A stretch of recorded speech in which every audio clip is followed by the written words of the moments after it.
Picture a blood-soaked dawn in 1874 Texas, where Clara Whitfield, a young widow stitching wounds for wagon trains, knelt trembling as Comanche hooves thundered closer, her heart screaming for a husband already lost to the frontier's cruelty.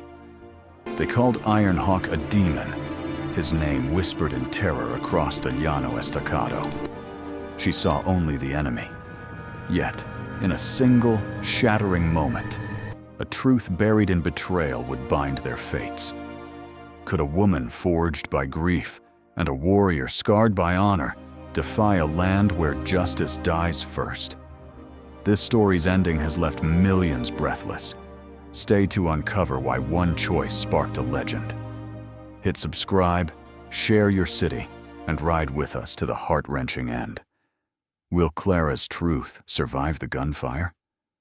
Dust choked the air as Clara Whitfield's trembling hands tied a blood-soaked bandage around a wagon driver's arm, the Texas sun scorching her neck. It was 1874, and the Texas Indian Territory border was a graveyard where hope bled out faster than men. At 24, Clara had already buried her husband, James, to this merciless frontier, his death a shadow she couldn't outrun. The wagon train, creaking under its load of flour and iron, crawled through a parched valley when the first scream split the morning. Hooves thundered, a low rumble like a storm breaking loose. Clara's head snapped up. Comanche. Dark silhouettes crested the ridge, their war cries slicing through the chaos. The driver beside her fumbled for his rifle, but an arrow punched through his chest, pinning him to the wagon like a rag doll. Clara dove beneath the cart, her pulse hammering as boots and hooves churned the dirt inches from her face. Gunshots cracked, then faded to moans. She clutched her satchel, its meager herbs and needles her only shield, and prayed the shadows would pass her by. They didn't. A calloused hand yanked her from the dirt, her scalp burning as a warrior dragged her by her braid. She kicked, nails clawing at his wrist, but he hauled her into the open, where bodies lay scattered like broken toys. Her eyes locked on the leader, Iron Hawk, his name a curse whispered in every settler camp. Tall, broad-shouldered, he sat astride a black stallion, his face a mask of stone beneath a single hawk feather. His dark eyes flicked over her, cold as a winter blade, and Clara's stomach twisted. This was the man who'd burned homesteads, the demon of the Llano Estacado. "Take her," he said in clipped English, his voice gravel rough. A warrior, face painted with red streaks, bound her wrists with rawhide, the rope biting into her skin. Clara's mind raced. Captive, not dead. Why? The Comanche didn't spare women for mercy. As they rode, the wagon train smoldered behind them, a funeral pyre under the relentless sky. Clara's throat burned with dust and fear, but she kept her chin high, refusing to let them see her break. Hours later, the war party reached a camp nestled in a shallow canyon, lodges dotting the earth like scars. Women paused their work, children stared, and warriors gathered, their murmurs a low hum in a tongue Clara couldn't grasp. Iron Hawk dismounted, his presence parting the crowd like a blade through grass. They shoved Clara into a lodge where an elder, Stone Bear, sat cross-legged, his face weathered as the canyon walls. His eyes, sharp despite his age, studied her like a butcher weighing meat. "She's no prize," Stone Bear said, his English halting but clear. "But she's leverage. The bluecoats will come for her.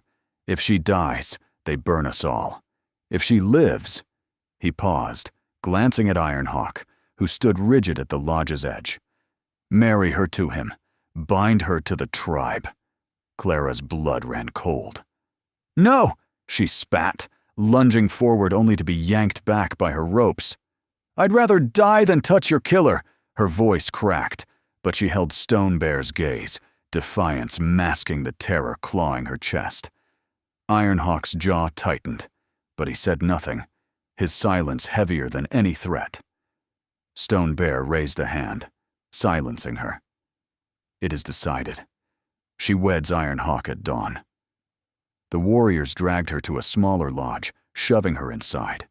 Clara stumbled, catching herself on a buffalo hide. Alone, she curled into the shadows, her mind a storm of rage and dread. Iron Hawk was the enemy, the blood-soaked ghost of every settler's nightmare. She saw James's face, his laugh, the way he'd promised they'd build a home beyond the frontier's reach. Had this man's hands ended that dream? The lodge flap rustled, and Iron Hawk stepped inside, his shadow swallowing the firelight. Clara scrambled back, her fingers closing around a stone, ready to fight. He stopped, setting his spear against the lodge wall with deliberate care. "I didn't choose this," he said, his voice low, each word carved from stone. "Nor did you." He turned his back, settling on the far side of the fire, his broad frame blocking the exit. Clara's grip on the stone tightened, her heart pounding. "You expect me to believe you?" she hissed. "You're a murderer. Your people." "Not my choice," he cut in, his tone flat but edged with something she couldn't place. Resignation, maybe. He didn't look at her, his gaze fixed on the flames. "Sleep. No harm comes tonight." Clara didn't sleep. She watched the fire die, the embers glowing like the hatred in her chest. Iron Hawk was no savior, just a chain in a different shape. But his words gnawed at her, a crack in the monster she'd built in her mind. Dawn was coming, and with it, a marriage forged in blood and survival. She'd play their game, but she'd find a way to break free, or burn it all down trying. The embers in Iron Hawk's lodge had long gone cold, but Clara's resolve burned hotter than ever. Dawn would bring a marriage she'd fight with every breath, yet his words, "Not my choice," echoed like a burr caught in her mind. She wouldn't trust him, not the man whose name meant death across the Texas plains. But as the first light crept through the lodge's seams, a new plan took root. Survive, learn, escape. Outside, the Comanche camp stirred, a hive of sharp voices and scraping hides. Clara stepped into the canyon's chill, her wrists still raw from yesterday's ropes. A woman, face lined like cracked earth, approached. Gray Owl, her eyes sharp as flint. "You work," she said in broken English, thrusting a deer hide at Clara. "No idle hands here." Clara bit back a retort, her fingers closing around the rough hide. Work meant time to think, to watch, to find a way out of this trap. Under Gray Owl's watchful gaze, Clara joined the women scraping hides by a sluggish creek, the air thick with the tang of blood and earth. The other women whispered, their glances darting to her like arrows. She caught words she didn't understand, white woman, Iron Hawk, and felt the weight of their judgment. Her hands, used to stitching wounds, fumbled with the bone scraper, but she forced them steady, mimicking Gray Owl's deft motions. Every scrape was a chance to listen, to piece together the camp's rhythm.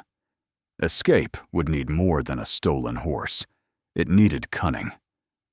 Gray Owl spoke little, but her stories slipped out as they worked, tales of Comanche raids and losses.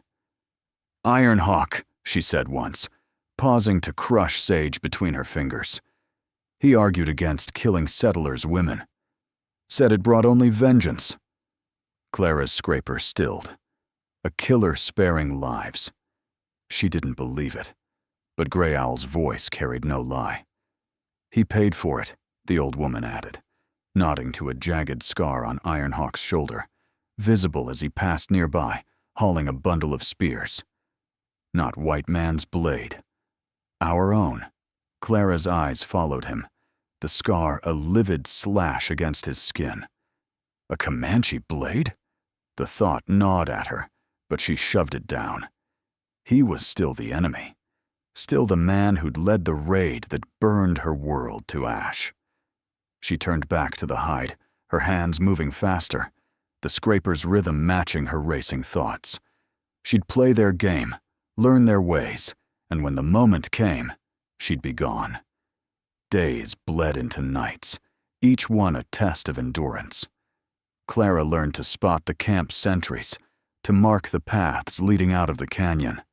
She picked up scraps of Comanche words from Gray Owl, enough to catch warnings or commands. Ironhawk kept his distance, his orders brief. Fetch water, mend a tear in the lodge's hide. But once, when she spilled a pouch of dried herbs into the dirt, her heart lurching at the waist, he knelt silently, gathering the leaves with care. Clumsy, he muttered, but there was no anger in it. His fingers, calloused from war, moved with a precision that unsettled her. Why did a killer care about herbs? The camp's tension grew as whispers of bluecoats spread. Clara overheard warriors arguing by the fire, their voices low but urgent. Fort Richardson, one said. The name a stone dropped in her gut. The army was close, maybe close enough to find her. Hope flared, then soured. Escape to what? A life picking up the pieces of James's death alone? She shook off the thought, focusing on the present. Survival, then freedom. One evening, as Clara ground roots for Gray Owl's poultices, a new figure approached. Willow Star, a Comanche woman with eyes like a storm cloud. "You don't belong," she hissed in halting English, her braids swinging as she leaned close. Ironhawk was meant for me, not a white dog. Clara's jaw clenched, but she kept grinding, the pestles rhythm her anchor. "I don't want him," she said evenly, though her pulse spiked. Willow Star's laugh was sharp, a blade in the dusk. "You'll break before he does." That night, Clara lay in the lodge, the fire's glow casting Ironhawk's silhouette against the hide walls. He sat cleaning a knife, his movements deliberate, like a man who'd learned to live with ghosts. "Why keep me alive?"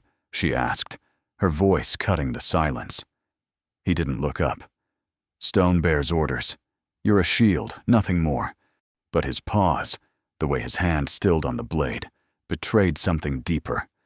Duty, yes, but also a weight he didn't name. Clara's mind churned.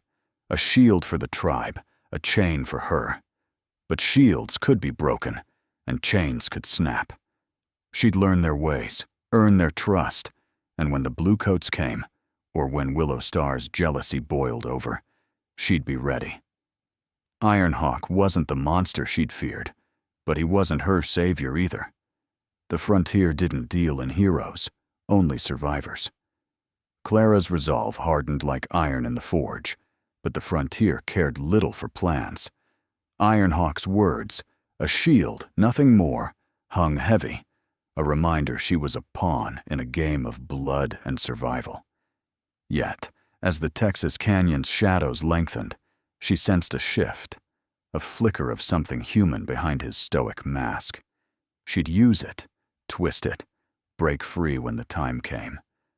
For now, she'd play the part of the dutiful captive, her eyes always on the horizon. The camp buzzed with unease, the air thick with dust, and whispered fears of bluecoats closing in. Clara knelt by the creek, her hands raw from grinding corn with a stone, when Gray Owl's shadow fell over her. "Child's sick," the old woman said, her voice rough as gravel. "You know medicine. Help." Clara hesitated, her instinct to survive warring with the healer in her. A child's life wasn't her fight, but refusing could turn the camp against her. She nodded, grabbing her satchel, its herbs now mixed with Comanche remedies Gray Owl had taught her. In a cramped lodge, a boy no older than 6 lay on a buffalo hide, his face flushed with fever, breath rattling like dry leaves. Clara worked swiftly, crushing willow bark into a paste, her hand steady despite the mother's wary stare. As she coaxed the boy to swallow, she felt eyes on her, Gray Owls approving, and others softening. Word spread fast. The white woman had saved one of their own. By dusk, a woman pressed a beaded cord into Clara's hand. A silent thanks. Clara tucked it into her pocket, not for sentiment, but for strategy. Trust could be her key to freedom. Ironhawk watched from the camp's edge, his silhouette sharp against the sunset. He hadn't spoken since their last exchange, but his presence was a constant weight. When Clara returned to the lodge, he was sharpening arrows, the scrape of stone on flint filling the silence. "The boy lives," he said, not looking up. "Good." Clara bristled at his tone, clipped, but not cruel. "I didn't do it for you," she shot back, setting her satchel down. His hands paused, and for a moment, she thought he'd reply. Instead, he resumed his work, leaving her to wrestle with the contradiction of a warrior who noticed a child's survival. The camp's rhythm shifted as rumors of Fort Richardson's movements grew. Warriors returned from scouting, their faces grim, reporting cavalry tracks near the Llano Estacado's edge. Clara's heart quickened. Rescue, perhaps, but at what cost?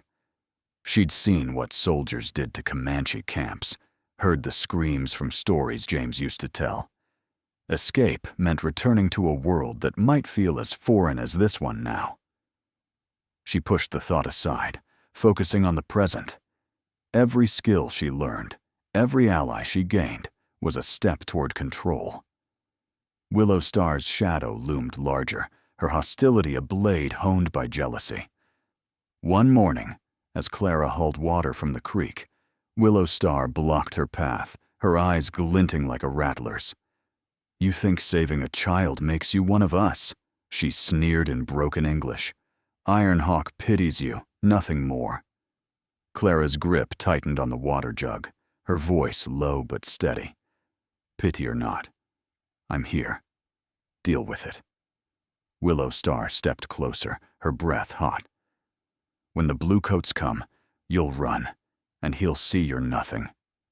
Clara held her ground, the beaded cord in her pocket a quiet reminder of the trust she'd earned.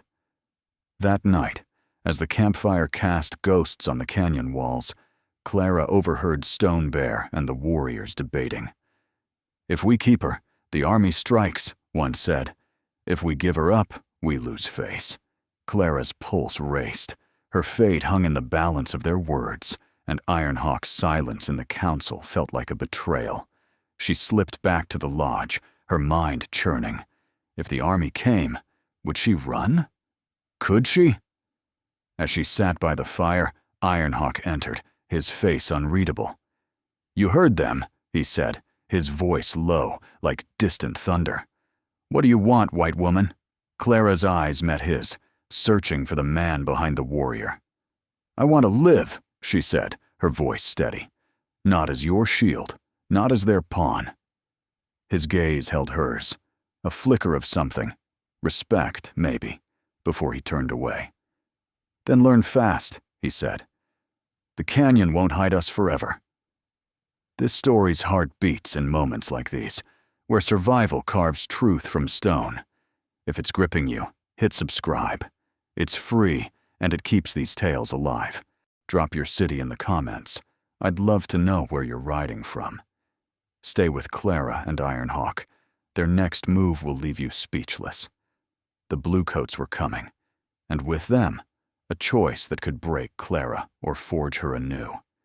She'd need more than herbs and defiance to survive what lay ahead. The Bluecoat's shadow loomed over the canyon, like a vulture circling a dying beast, and Clara knew time was bleeding out. Ironhawk's warning, "Learn fast," rang in her ears. But learning wouldn't stop the cavalry's steel. She'd carved a place among the Comanche, not as a wife, but as a healer. Yet the choice to run or stand was barreling toward her like a runaway stagecoach. The Texas dawn broke sharp and cold, the camp's pulse quickening with every scout's return. Clara was mixing poultices with gray owl when hooves pounded the earth, a lone rider bursting into camp. "Bluecoats, 2 days out," he shouted, his horse lathered and heaving. Stone Bear summoned the council, warriors crowding the lodge, their voices a storm of anger and fear. Clara lingered outside, catching fragments through the hide walls. "Give her up," one urged. "She's no Comanche." Another snapped. "She's Iron Hawk's wife. It's an honor." Clara's fists clenched, the beaded cord in her pocket a weight. Honor or not, she wasn't their property. Iron Hawk emerged, his face carved from granite, and found her by the creek. "They argue your fate," he said, his voice low, like a river over stones. "Some want you gone to save the camp." Clara's eyes flashed. "And you? Do you hand me over?" He met her gaze, unflinching. "I don't decide for you. But if you stay, blood follows." His words weren't a threat, but a truth as hard as the Llano Estacado stone. Clara turned away, her mind a tangle of fear and defiance. Running meant safety, but it also meant abandoning the fragile trust she'd built. That night, the campfire burned low, and the council was still deadlocked. Clara sought Gray Owl, finding her outside her lodge, weaving sinew into a bowstring. "What happens if I stay?" Clara asked, her voice steady despite the knot in her chest. Gray Owl's hand stilled, her eyes glinting in the firelight. Blood, maybe. Or something stronger. "You choose, healer." Clara nodded, the old woman's words a spur in her side. She wasn't the widow who'd cowered under a wagon anymore, but she wasn't Comanche either. Her path was her own to carve. Dawn brought the bluecoats closer, their dust clouds staining the horizon. Scouts reported a mercenary band trailing them. Cole Ramsey's men, the same dogs who'd killed James to silence his truth. Clara's blood boiled at the name, her husband's face flashing in her mind, his laugh drowned by Ramsey's betrayal. She was mending a warrior's gashed arm when Iron Hawk returned from scouting, his eyes dark with purpose. "They'll demand you tomorrow," he said, checking his quiver. "Ramsey's with them, pushing for a fight." Clara's needle froze mid-stitch. Ramsey, the man who'd burned her world and pinned it on the Comanche. "I know what he did," she said, her voice a blade. "He killed James, not your people." Iron Hawk's gaze sharpened, but he only nodded. "Then you know what's coming." He left to rally the warriors, planning to hold the canyon's mouth, a suicide stand, to buy the camp time to flee. Clara's heart pounded. Iron Hawk wasn't fighting for her, he was fighting for his people. But his choice cracked the wall she'd built against him. As the camp packed to retreat, Clara faced her own reckoning. Running to the bluecoats meant exposing Ramsey, but it could spark a massacre if they didn't listen. Staying meant risking everything for a people who'd chained her to a warrior she didn't choose. She found Iron Hawk at the canyon's edge, stringing his bow. "If I go, they'll kill you all," she said. "If I stay, we might all die." He looked at her, the hawk feather in his hair catching the wind. "Then speak your truth, healer. It's all you have." The bluecoats arrived at noon, their bayonets glinting under a merciless sun. Colonel Harkins, a man with a face like weathered leather, rode forward with Ramsey at his side, the mercenary's smirk a knife in Clara's gut. "Surrender the woman!" Harkins barked, his voice carrying over the canyon. Stone Bear and the warriors formed a line, Iron Hawk at their center, his bow steady. Clara stepped forward, her heart a war drum, and faced the colonel. "I'm no captive," she said, her voice clear as a rifle shot. "But I know who killed my husband. Cole Ramsey, your dog, not these people." Murmurs rippled through the soldiers, Ramsey's smirk faltering. Clara pressed on, naming dates, places, the blood Ramsey had spilled to cover his tracks. A young trooper, face pale, nodded slightly. He'd seen it, she realized, a witness silenced by fear. Harkin's eyes narrowed, his hand twitching toward his saber. "You're confused, woman," he growled, but doubt flickered in his voice. Ramsey lunged, shouting, "She's lying!" But Ironhawk's arrow was nocked, aimed at his heart, freezing him mid-step. For a moment, the canyon held its breath, steel and sinew poised to snap. Then Harkins raised a hand, his face tight. "We'll investigate," he said, his words clipped. "Ramsey, you're with me." The bluecoats withdrew, dragging a cursing Ramsey, but Clara knew the cost wasn't paid yet. The camp would flee, and survival would demand more than truth. The bluecoats' retreat left a bitter taste, like ash on the wind, and Clara knew the canyon's reprieve was a fleeting mercy. Truth had bought time, but the cost was already mounting. Lodges dismantled, families torn, the Comanche scattering like leaves before a storm. She stood at the camp's edge, the Llano Estacado stretching vast and unforgiving, its silence a warning that survival demanded more than words. Clara had faced down Ramsey, but the frontier didn't hand out victories, only scars. As dusk bled red across the sky, the camp moved with grim purpose. Women bundled children in hides, warriors sharpened blades, and Stone Bear's voice carried sharp orders to break for the southern plains. Clara packed herbs with Gray Owl, her hands moving mechanically, the old woman's coughs a rattle that hadn't been there before. "We go different ways now," Gray Owl said, her eyes fixed on the horizon. "You choose yours, healer." Clara's throat tightened. The camp had been her prison, but also her forge. She wasn't the widow who'd begged for death under a wagon anymore. Ironhawk was among the warriors scouting the retreat, his horse a shadow against the fading light. When he returned, his face was drawn, dust caking the lines of his scar. "The path south is clear for now," he said, dismounting near Clara. "But winter bites hard."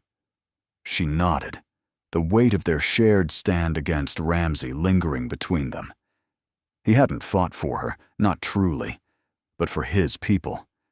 And yet, his arrow had guarded her truth. "Where do you go?" she asked, her voice steady despite the ache in her chest. He studied her, the hawk feather in his hair still against the evening's breeze. "South, with those who will follow. The bluecoats won't stop." His gaze flicked to her satchel, then back to her eyes. "And you?" Clara didn't answer right away. The army's withdrawal had opened a door back to the settlements, to a life that might take her in. Widowed, hardened, but alive. Yet that life felt like a ghost, as distant as James's laugh. She spent the night teaching a young Comanche woman, Little Deer, how to stitch wounds with sinew and needle, her hands guiding the girl's trembling fingers. "Press hard, don't flinch," Clara said, her voice firm but kind. Little Deer nodded, her eyes wide with focus. By the fire's glow, Clara saw others watching, mothers, elders, learning what they could before the tribe split. It wasn't redemption, just a thread of knowledge to carry into the unknown. Gray Owl, too weak to travel far, listened from her pallet, her breath shallow. At dawn, she was gone, her body laid under stones as the camp mourned in silence. Ironhawk found Clara as she packed her satchel, the camp half empty, its heartbeat fading. He held out a small knife, its bone handle worn smooth by years. "Take it," he said, his voice low, like the wind over dunes. "Not for me. For you." Clara hesitated, then took it, the weight solid in her palm. "Your people made me a shield," she said, meeting his gaze. "I'm not that anymore." His jaw tightened, but he nodded. "You never were." The tribe fractured by midday, groups vanishing into the plains' vastness. Clara chose to ride with a small band heading toward a settler trail, not as a Comanche, but as a woman who'd seen too much to belong anywhere.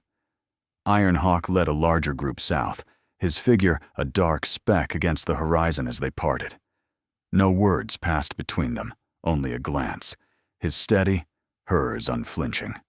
The knife hung at her belt, a reminder of a man who'd been neither savior nor monster, just human.